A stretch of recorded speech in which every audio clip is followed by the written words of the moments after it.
I invite you to open your Bibles to Genesis chapter 8, the passage that I just read.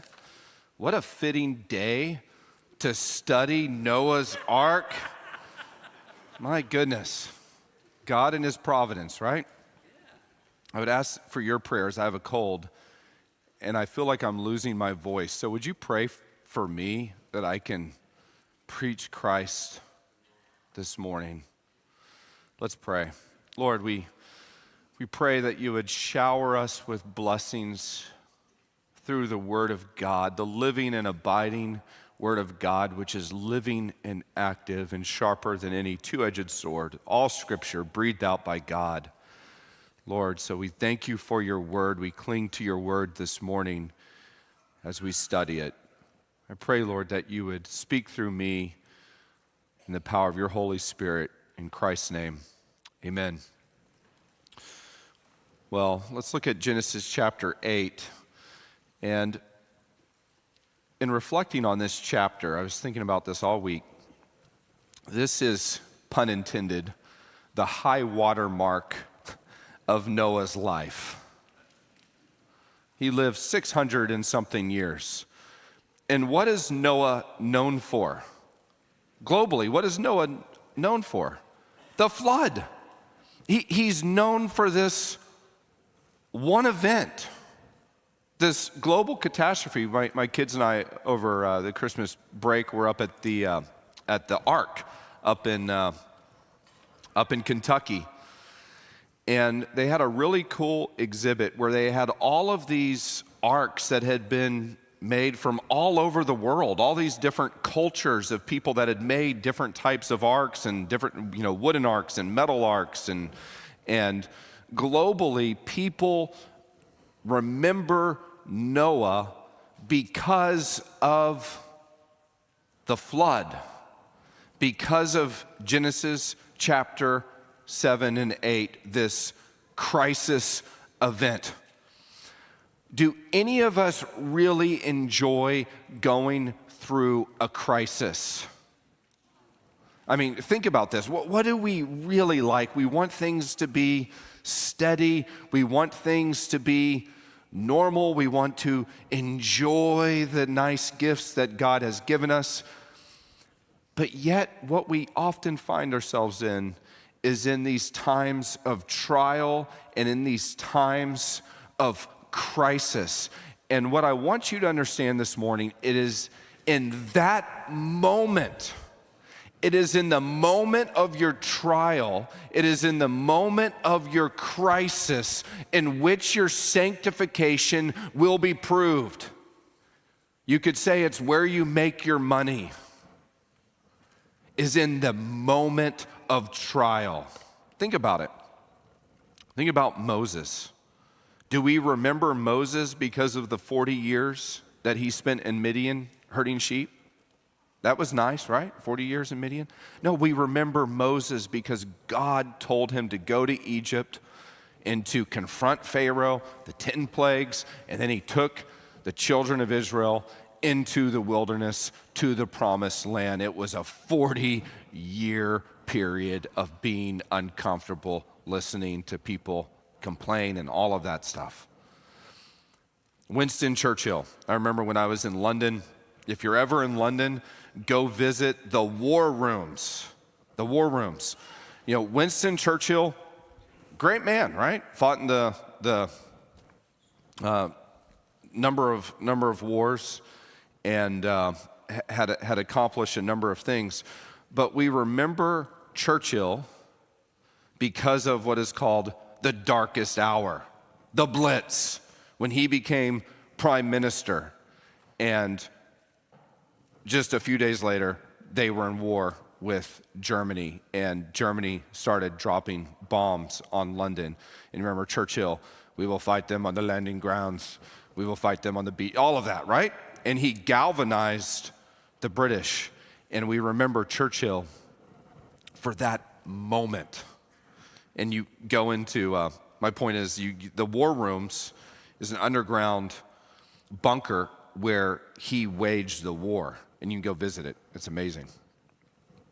It's true in Scripture, everywhere in Scripture. Jesus, remember, he comes into Jerusalem riding on a donkey. And in John 12, John relates how some Greeks wanted to see Jesus. So he's there, he's in the city of Jerusalem. Some Greeks want to see Jesus.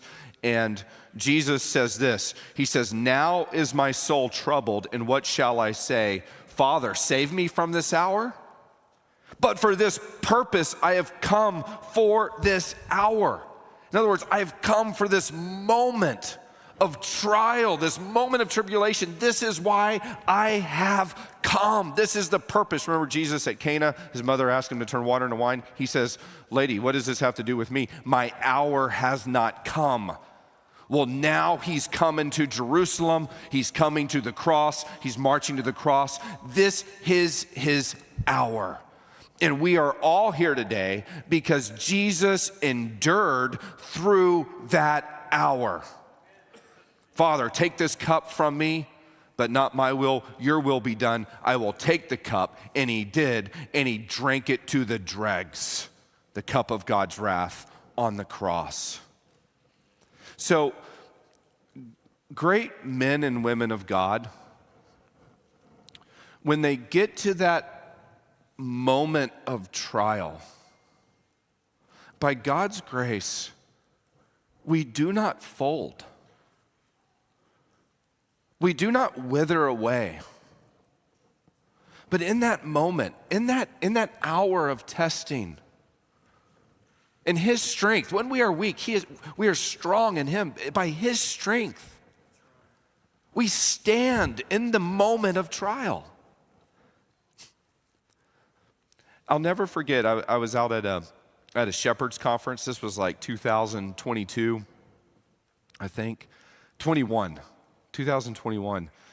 And they were doing an interview with John MacArthur. And it was, you remember California had said all the churches have to shut down. And this is during COVID, and MacArthur said, "We're not going to shut down." And every Sunday that they were open, they were fined just an inordinate amount of money, and they just stayed open and just sued by the state, all this legal stuff. They ended up winning everything in the end. And they asked MacArthur about this. You know, from one standpoint, I'm thinking as a young pastor, if I'm in a church and we're being fined by the government, $40,000 every Sunday we're open, and because what happens is people in the congregation start to say, should we really be open? We're being fined all this. Conflict happens in these types of situations. I'm thinking as a young pastor, man, I'm glad in North Carolina we've been able to be open. How is he going to respond to this? And I'll never forget, he said, "I have never had more sanctified fun in my entire life." He said, every single day I wake up and I breathe in the providence of God. What is God going to bring today in this moment of trial? And I said, wow, that is the perspective of a genuine Christian, is that you do not lose hope in the trial, in the confrontation, but rather your hope in the Lord soars. And this is what the Lord does, doesn't he? And so here, put yourself in Noah's shoes. I mean, here we are. Noah has built an ark for maybe 70 years. And all of a sudden, this flood happens and wipes away everything. Everything. I put a timeline in your notes, and what I want to do, the message is about how to stand in the moment of trial. How to stand in the moment of trial. And I'm going to give you 3 words: remember, obedience, and worship. Remember, obedience, and worship.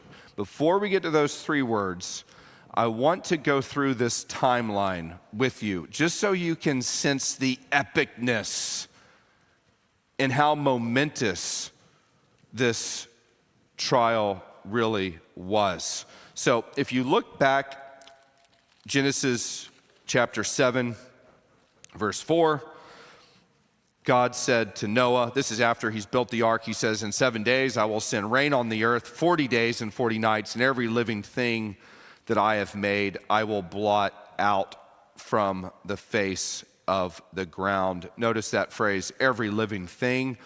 This is a global flood. This is not a localized flood. So that is on the 10th day of the second month in Noah's 600 year. So I put these dates in there. These dates are based on the timeline of Noah's life. I don't know how far in after creation this happened. We can speculate, but this is in terms of Noah's life.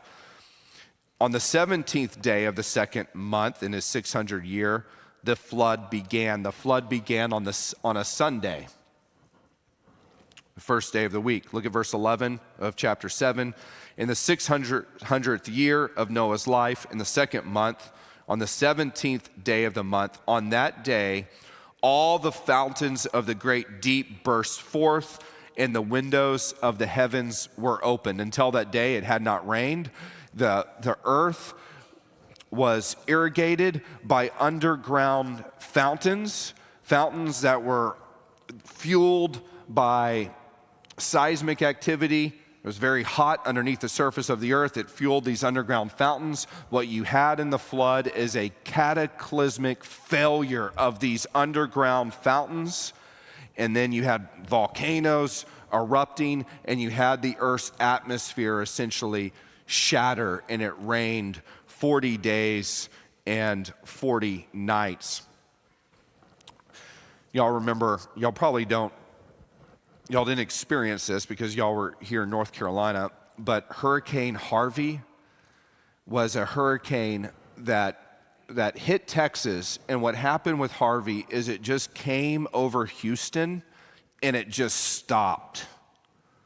And it rained for 3 days, just straight over Houston. And Houston, the way that they get the water out is through these bayous. And what happened is 3 days of rain, the bayous flooded, and then the neighborhoods flooded. And we went in and we were mucking, they called it mucking out houses. Because once that water that came from that water mixed with all the gross stuff, if that water touched anything, it was destroyed. Anything.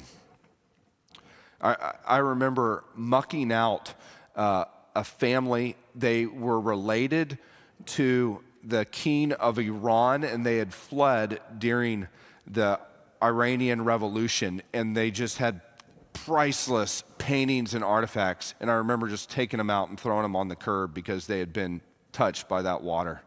Just ruined everything. That was 3 days in Houston.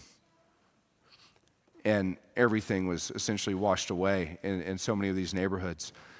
We can't really fathom like what it's like to be in a 40-day, 40-night deluge, and then with all of this water coming up from the deep.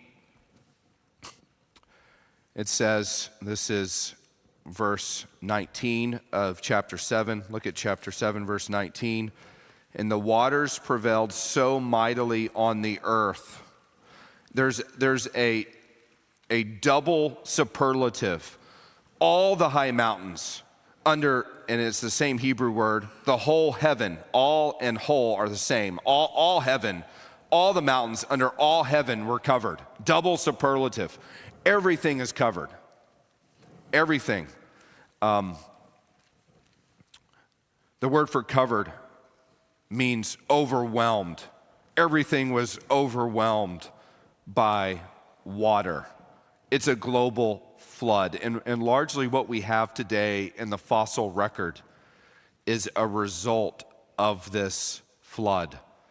Everybody's been sharing this post about finding marine fossils on top of Everest. Y'all have seen this. The Bible's true. It's the whole earth was flooded. probably at the time the Appalachians, the Appalachian Mountains and those mountains in Scotland were probably one mountain chain, the largest mountains in the world. Those mountains became smaller, and then you had other mountains like the Himalayas and others that came together as these continental plates hit each other during the flood. It was just absolutely cataclysmic. Peter says this, jot down this verse, 2 Peter 3:6. By means of these, water, the world that then existed was deluged with water and perished.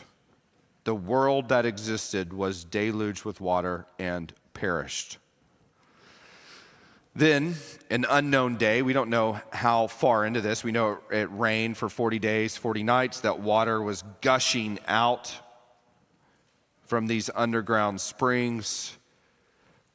The water began to recede. Look at verse 1 of chapter 8.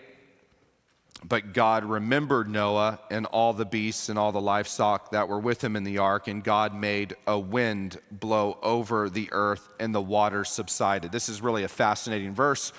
The Hebrew word for wind is ruach. It's the same word for spirit. Same word. Do you remember when God created the earth?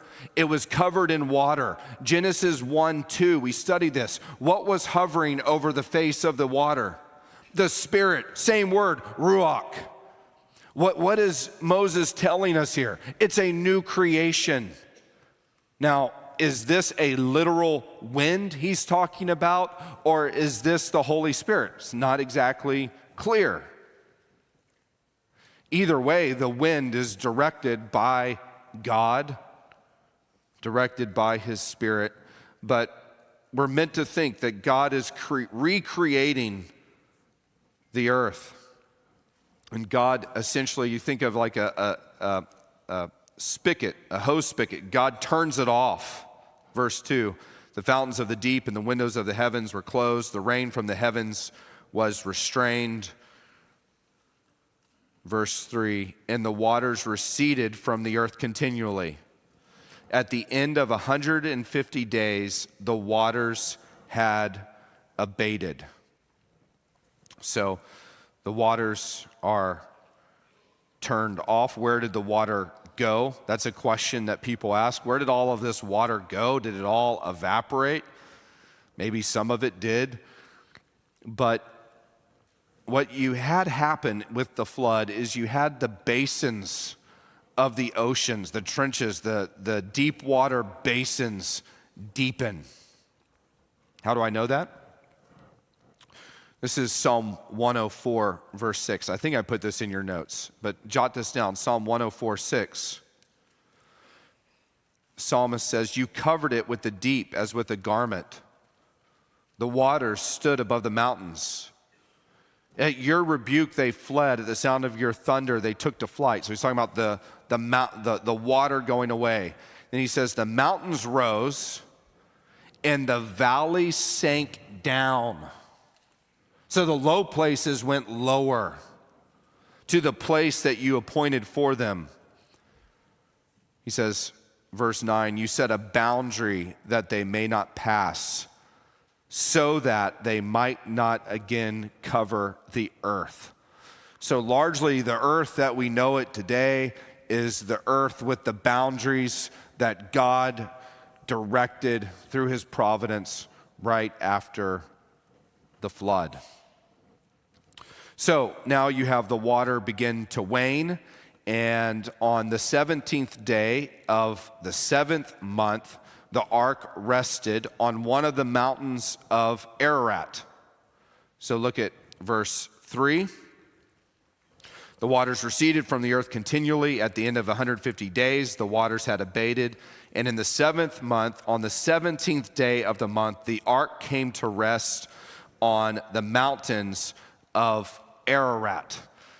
So most think today that these mountains, the Caucasus Mountains, the mountains over in Turkey, south of Russia, between the Black and Caspian Sea, that these were the mountains of Ararat. We don't know which mountain it was. I know you put on YouTube and people claim, they found Noah's Ark here, Noah's Ark there.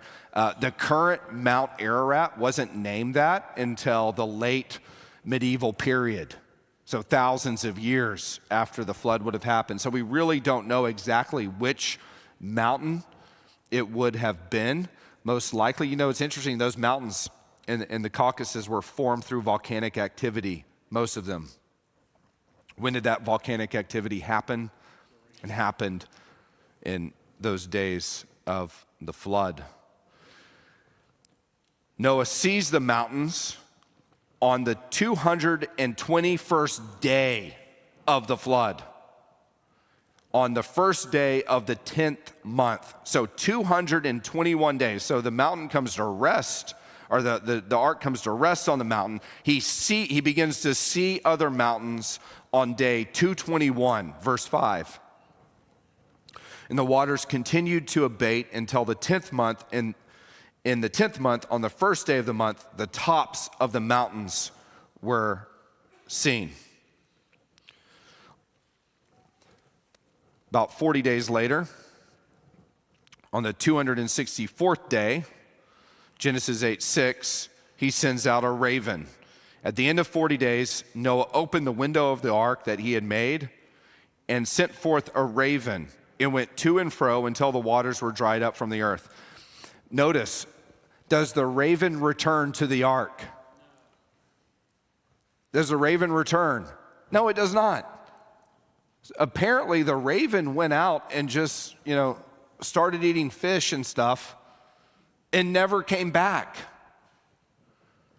So think about that for a second. Noah's in the midst of this flood. He finally sees the mountains. He says, all right, I'm going to send out a raven and see what happens. Nothing. Raven doesn't come back. Sometimes it feels like that. It's like, Lord, okay, I'm here. It's been difficult. We've been in this thing for 264 days. Nothing. 7 days later, on a Sunday, on the 17th day of the 11th month, 271 days into the flood, verse 8, he sends out a dove. He sent forth a dove from him to see if the waters had subsided from the face of the ground. But the dove found no place to set her foot, and she returned to him to the ark, for the waters were still on the face of the whole earth. So he put out his hand and took her and brought her into the ark with him. By the way, where is he sending these birds out from in the ark? You remember the very top, the ark had how many levels? 3. And at the very top of the ark, there was like a little, I don't know, you call it a mass. There was a porthole, I think, with a covering, and it's like Noah's going up to the very top to this little window, and he's letting out these birds. How did they have light on the ark? I was thinking about that. How did they have light? If the whole thing is covered, they must have had means of starting fires in there to see, some sort of lanterns. It's interesting to think about. But so he's releasing these birds, the raven, the dove, from this window. And then this is verse 10. He waited another 7 days, and again he sent forth the dove out of the ark, and the dove came back to him in the evening, and behold, in her mouth was a freshly plucked olive leaf. So Noah knew that the waters had subsided from the earth. He waits another week. This is day 285, the first day of the 12th month, verse 12. He waited another 7 days and sent forth the dove, and she did not return to him anymore. So he now knows that the dove has found a place to nest, and she is not coming back. A whole other month goes by. Day 314, the waters had abated to the point that Noah removed that covering from the top of the ark. So he takes off the little roof of that covering. This is verse 13. In the 601st year, in the first month, the first day of the month, the waters were dried from off the earth, and Noah removed the covering of the ark and looked, and behold, the face of the ground was dry. So what does he do? He waits. He waits. He waits essentially 50 more days. It's not until day 371 that Noah leaves the ark. Verse 14, in the second month, on the 27th day of the month, the earth had dried out. Then God said to Noah, go out from the ark, you and your wife and your sons wives with you. 371 days. Wow, that's hard to think about. And imagine the first 150 days being in this wooden vessel, no sails. Is there a rudder? No rudder. There's no wheel. Literally, you are being guided by the providential hand of Almighty God. And you think in the darkness of that ship, with the rains pounding, the waters surging, probably great waves hitting the side of the boat day after day. You know, God never told Noah how long this would be. There was never a time period given to him. In fact, while he's on the ark, we don't have any record of God telling Noah anything. The next time we hear God speak to Noah is when he gives the command to exit the ark. So Noah is going through this trial. How does he do it? Now the three words. First word, remember. Remember. This is very important. We love imperatives. I think we love stuff to do. We love, just tell me what to do. But this first word is not what Noah did. It's what God did. Look at verse 1 of chapter 8. But God remembered Noah and all the beasts and all the livestock that were with him in the ark. God remembered. Now, did God ever forget? Did God ever forget? No, of course not. God has never forgotten anything. God's omniscient. He knows everything. God has never forgot anything. It's sometimes, though, does it feel like God forgets? From our perspective? This word, remember, it's used throughout the Old Testament to describe God returning to his covenant people after a length of time. It's not that God recalls something. Oh, I remembered. I remember Johnny over there. No. It's God returning again to his covenant promises in time. Do you remember children of Israel? They'd been slaves in Egypt, 400 something years.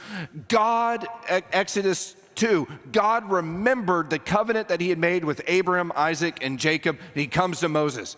It doesn't mean that God had forgotten the people. It means that he is returning to his covenant promise again. God remembered Hannah and her prayers, and he visited her with a son. God returns to his promise that he makes to his people.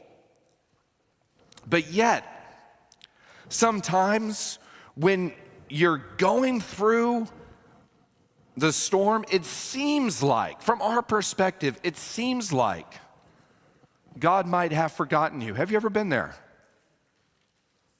Have you ever been in that moment? You're like, God, where are you? So the psalmist says this. This is Psalm 13. How long, O Lord? How long, Yahweh, will you forget me forever? How long will you hide your face from me? How long, O Lord, will you hide yourself forever? This is Psalm 89. How long will your wrath burn like fire? Sometimes it seems like God has left you out to dry. And you kind of wonder, did Noah and the other 7 feel like that? Day after day, rain, storm, the water is there. The water takes so long to abate from the face of the earth. So long, it's 371 days until they hear the voice of Yahweh say, exit the ark.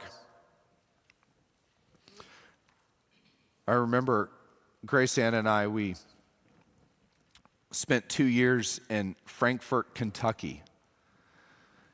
And it seemed like during those 2 years, it was like, God, why are we here? That's nothing. This isn't saying anything about Kentucky. I love Kentucky. But we were off exit 58, off I-64. I was preaching at this little church, and after the service would be over, everybody would just leave their Bibles in the pew. In other words, I'm going to mark my spot, but I'm not going to read the Bible during the week. Not a good thing. They would leave the Bibles in the pew. I was full-time PhD student, and then I was also the executive director of a ministry called the Council on Biblical Manhood and Womanhood, which I think has to be the hardest nonprofit ministry in America to fundraise for. What do? Well, we promote biblical complementarity in the churches. Oh, okay. Well, what is it? It's just, and so Grace Ann and I were just trying to make ends meet.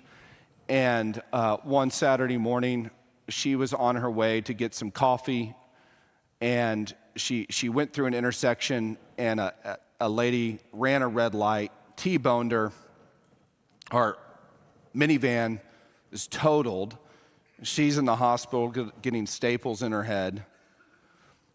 And God spared her. And insurance didn't cover the minivan. And so we're just in this period of 2 years. And you're just saying, Lord, what are we doing? Have you forgotten us? Like I'm preaching at this church and people just leave their Bibles in the pew. Who does that? And what do you do in that moment? How do you respond? And the way that you respond is you remember that God hasn't forgotten you. Because do you remember what God had said to Noah? This is, if you turn back to chapter 6, verse 18.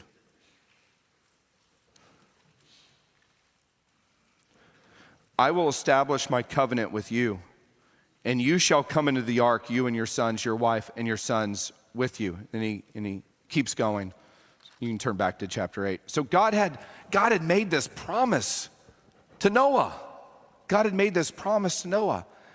And so in those dark hours, what do you have to do? Well, you have to go back to the promise. Lord, I know I'm not hearing from you right now, but you made this promise to me. You have made a covenant with me. Question, has God made a covenant with you? Yes, a covenant that he sealed with the precious blood of Jesus Christ. You see, the Christian life, you live the trials of the Christian life on the basis of remembering the gospel. But God demonstrates his own love for us in that while we were still sinners, Christ died for us, for you. And so in those dark moments, Christian, you have to remember that Jesus Christ died on the cross to save you, and God has entered into a covenant with you on the basis of the blood and righteousness of Christ. You have to preach that truth to yourself again and again and again. And I think this was Noah. Noah was every day preaching the truth to himself. The writer of Hebrews lifts up Noah as an example of faith. He says, by faith, Noah, being warned by God concerning events as yet unseen, in reverent fear constructed an ark for the saving of his household. By this he condemned the world and became an heir of the righteousness that comes by faith. So by faith by definition is remembering and seeing the promises of God that are unseen, right? That's faith. Faith is the assurance of hope, of things hoped for, of things unseen. So in the dark period, you are remembering the covenant promises of God. We sang, He will hold me fast. Because my Savior loves me so, He will hold me fast.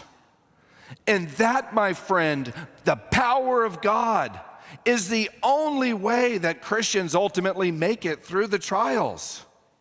Yea, though I walk through the valley of the shadow of death, yet I will not fear, because you are with me.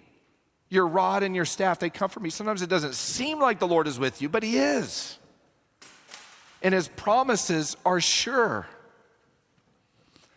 I read a quote this week from an old expositor named Alexander McLaren. Listen, he says, had the judge of all the earth, while executing terrible things in righteousness, leisure to think of them who were far off upon the sea, was it a blind wrath that had been let loose? No. In all the severity, there was tender regard for those worthy of it. Judgment was discriminating. The sunshine of love broke through even the rain clouds of the flood. So, Christian, you have to remind yourself in the trial of the covenant that God has entered into you, the new covenant of Christ 2,000 years ago that Jesus established through His blood. So why does God do this? Why does God lead us into the moment of testing where sometimes it seems like you've been forgotten? Why does God do this? It's very interesting. Peter says this about the flood. This is 1 Peter 3:19. Jot that verse down, 1 Peter 3:19. He says, 8 persons were brought safely through water. Baptism corresponds to this. Wait a second. Baptism corresponds to the flood. What is baptism? Baptism pictures the death, burial, and resurrection of Christ. So baptism corresponds to the flood. The flood, Peter is saying, was a type of death. It was the death of the old world and the beginning of a new world. It was, in a sense, a death to their old life and then coming off the ark to a new life. That's what baptism is. It's this, my old self is dead. I've been crucified with Christ. It is no longer I who live, but Christ who lives in me. It's new life. So, in a sense, the trials purge us of our old self, our old life, our flesh, and they make us more like His Son. We remember because God remembers us in His covenant. That's the first word. Second word, obedience. This is so important, guys. God said to Noah, go out from the ark, you and your wife and your sons' wives with you. Bring out with you every living thing that is with you of all flesh, birds and animals, and every creeping thing that creeps on the earth, that they may swarm on the earth and be fruitful and multiply on the earth. Essentially a restatement of the creation mandate. So Noah went out, and his sons and his wife and his sons' wives with him, and then all the animals came out as well by families. Now, I suppose that Noah could have just stayed on the ark in defiance. this place has gotten pretty comfortable. It's been our home for 371 days. Lord, we kind of like it here. I really don't like these commands that you're giving me. We're just going to stay put. I suppose he could have done that, but he did not. He obeyed. God gave a command, and he executed it. If you think about what Noah did, okay? What did Noah do throughout all of this? It's very simple. What did he do? He obeyed. Noah, why are you building that boat? God told me to. I'm obeying his command. Noah, why are you getting on the ark? God told me to. I'm obeying his command. Noah, why are you getting off the ark with all the animals, sending them away by families? God told me to. It's obedience. Obedience is the evidence of faith. Noah is known as the man of faith. How is the faith visible? The faith is visible through his obedience, is it not? We have a problem in the modern church because so many people claim faith, but there's no obedience. I'm serious. Obedience is the litmus test of true Christianity.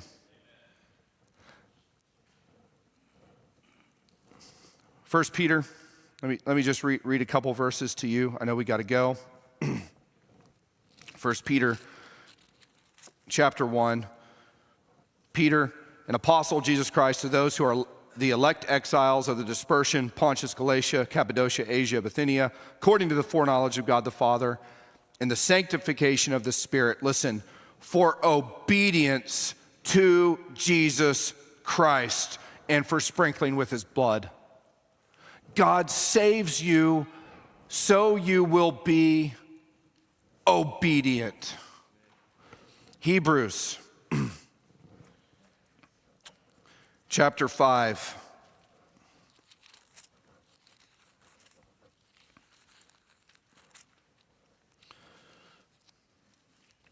Describing the Lord Jesus is verse 8.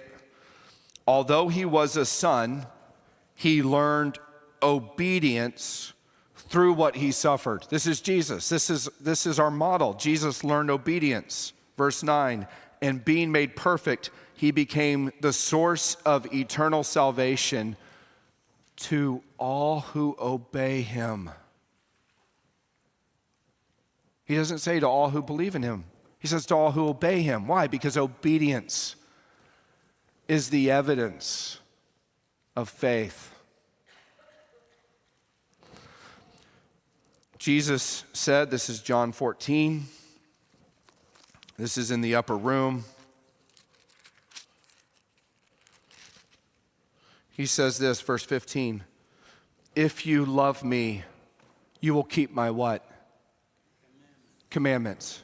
If you love me, you will keep my commandments.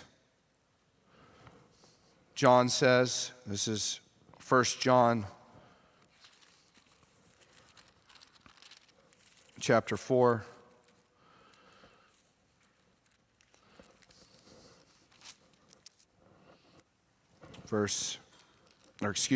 Chapter 5, verse 3. For this is the love of God, that we keep his commandments, and his commandments are not burdensome. For everyone who has been born of God overcomes the world, and this is the victory that has overcome the world, our faith. You see, the faith is manifested in your obedience.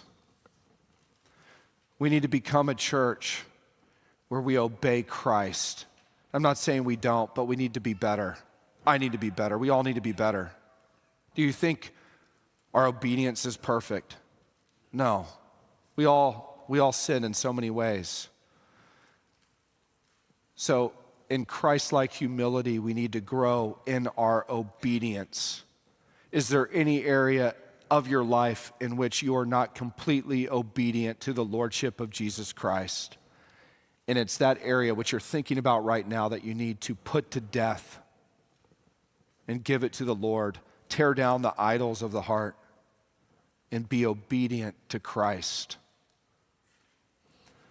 We tell our children all the time, For you to be obedient, when we tell you to do something, it needs to be immediate. It needs to be complete. In other words, if we tell you to do the dishes, it's not obedience if you leave a bunch of dishes on the counter. It has to be complete. You got to do all the dishes. And then third, and most importantly, it has to be cheerful. It has to be from the heart, doesn't it? If somebody's in there, I just hate doing these dishes. I just hate these. Is that obedience? Sometimes I think Christians do that. You know, it's like, well, God's told me to do this. I just hate it. No, that's not obedience. Obedience is right away, all the way, with a full heart. It's the evidence that you're a Christian. Obedience is not for sissies. We're not antinomians. We hold up the law of Christ, but we obey the law of Christ because we are Christians, not to earn God's favor, right? We have every spiritual blessing in Christ. We obey because we are saved. And then third and finally, we got to land this plane. We worship. You worship in the midst of your trial, and you worship when the trial's done. Verse 20. Noah built an altar to the Lord and took some of every clean animal, some of every clean bird, and he offered burnt offerings on the altar. Notice he worships in spirit and truth. He sacrifices the clean animals. I think this is a sacrifice of thanksgiving. It's a sacrifice of propitiation. He worships the Lord because of what's happened, because of what the Lord has done for him. That's why we gather on the Lord's Day. That's why we're told, do not forsake the assembling together. The worship service, yes, we want unbelievers to come, but this is for the believers to gather. We give praise to him. We give thanks to him. And by the way, we want our lives to be a living sacrifice to God. All of life is to be a fragrant aroma. Not that God can smell anything, God's a spirit, but it gives us a picture that our lives are to be a burnt offering of incense to the Lord, where God sees our lives and is pleased. I'll close with this. Paul says this, 2 Corinthians 2:15, we are the aroma of Christ to God among those who are being saved and among those who are perishing. We are an aroma. We worship because of what God has done.